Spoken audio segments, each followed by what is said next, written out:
लॉसमध्ये average का करायचं नसतं? भरपूर लोक लॉसमध्ये ट्रेड गेल्यानंतर ॲव्हरेज करतात. आता सगळे लोक बोलतात ॲव्हरेज नसतो करायचा, तर का नसतो करायचा?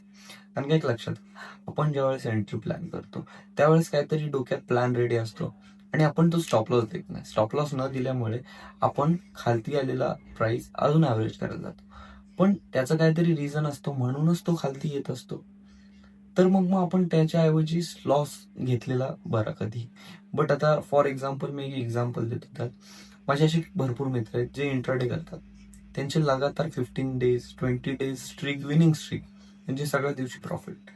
आणि एक असा ट्रेड जो लॉसला जातो, तो लॉसला गेल्यानंतर तो होल्ड करतात, एक्झिट नाही करत.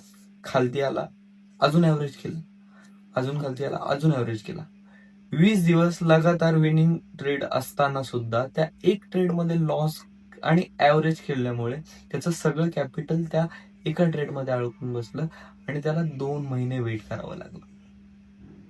2 महिने ट्रेडही नाही झाला, नो प्रॉफिट. त्या ट्रेडमध्ये फक्त बसून राहा, तो ट्रेड वरती यायची वाट बघा.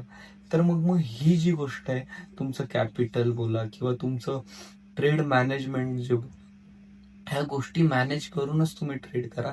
आणि हा जो ॲव्हरेजच्या गोष्टी आहेत ना, त्या कधीही बाईंगला करायच्या असतात. म्हणजे समजा आज तुमचं जर व्ह्यू अजून अपचा आहे तर बाईंग साईडला तुम्ही ॲव्हरेज करत चाला, पण सेलिंग साईडला जर तुमचा लॉस होतोय तर तो लॉस कट करा.